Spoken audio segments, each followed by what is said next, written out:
আজি বনালোঁ নৰসিংহ পাতৰ লগত ৰৌ মাছৰ জোল। ভাবিলোঁ আপোনালোকৰ লগতো ভিডিঅ'টো শ্বেয়াৰ কৰোঁ ব'লক তেতিয়াহ'লে ভিডিঅ'টোৰ মাজলৈ আগবাঢ়োঁ। এয়া লৈ লৈছোঁ মই আজি ৰৌ মাছ আৰু এয়া লৈ লৈছোঁ নৰসিংহৰ পাত। আমাৰ ঘৰৰে হয় নৰসিংহৰ পাত। আৰু এতিয়া মই এইখিনিৰে এখন জোল বনাম। আৰু এতিয়া মই এই নৰসিংহৰ পাতখিনি প্ৰথমতে ভালদৰে ধুই মিক্সিৰ জাৰ এটাত এনেকৈ পিচি ল'ম।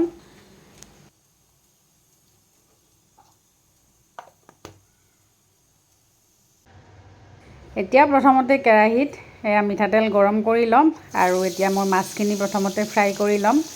একদম পূৰা ফ্ৰাই কৰিব নালাগে, হাফ ফ্ৰাই কৰিলেই হ'ল।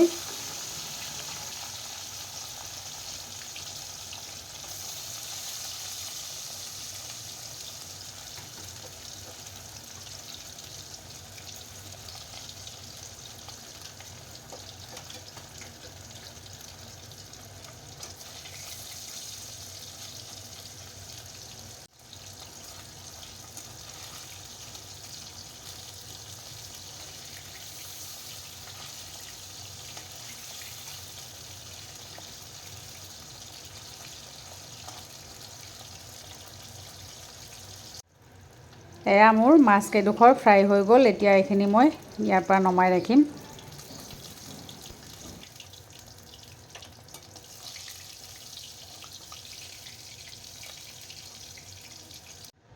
এতিয়া মই একেটা কেৰাহীতে অকণমান পাঁচফোৰণ দি দিছোঁ আৰু দি দিছোঁ এয়া পিঁয়াজ আৰু আদা নহৰু খুন্দি লোৱা আৰু এটা জলকীয়া দিছোঁ মই। আৰু এইখিনি এতিয়া অলপ ভালদৰে ভাজি ল'ম ৰঙাকৈ। এয়া পিঁয়াজখিনি ধুনীয়াকৈ ভজা হৈ গ'ল আৰু এতিয়া মই ইয়াতে এয়া বইল কৰি লোৱা আলু এনেকৈ দি দিছোঁ। আলুখিনি দি অকণমান ভাগি ভাগি দিম।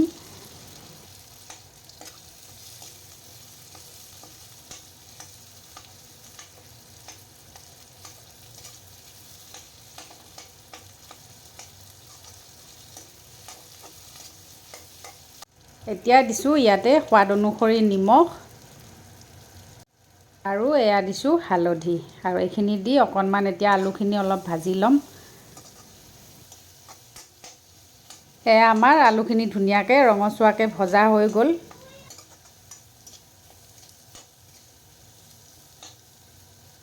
আৰু এতিয়া মই ইয়াতে এয়া পিচি লোৱা নৰসিংহৰ পাতখিনি দি দিছোঁ। দি এইখিনি অকণমান লৰাই দিম।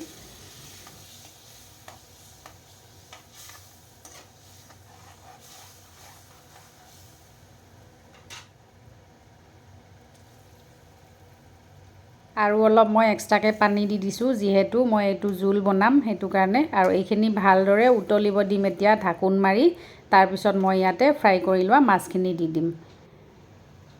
এয়া আমাৰ চব্জিখিনি ধুনীয়াকৈ উতলিলে আৰু এতিয়া মই ইয়াতে এয়া ফ্ৰাই কৰি লোৱা মাছখিনি দি দিছোঁ।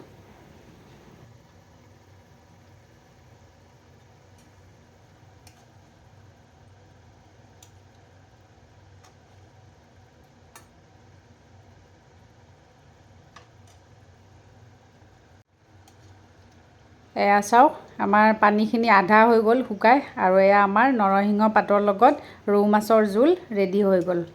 এইখিনি এতিয়া নমাই থ'ম ইয়াৰ পৰা। নৰসিংহ পাতৰ যথেষ্ট উপকাৰিতা আছে। আমাৰ গৰমৰ দিনত যদি এই জোলকণ খায় পেট ঠাণ্ডা পৰে। আপোনালোকেও এনেকৈ বনাই খাই চাব। যিসকলে জানে মই তেওঁলোকক কোৱা নাই, যিসকলে নেজানে তেওঁলোকে এই ভিডিঅ'টো চাই উপকৃত হ'ব বুলি আশা কৰিছোঁ। আজি তেতিয়াহ'লে ইয়াতে ভিডিঅ'টো সামৰিছোঁ। বাই বাই সকলোকে।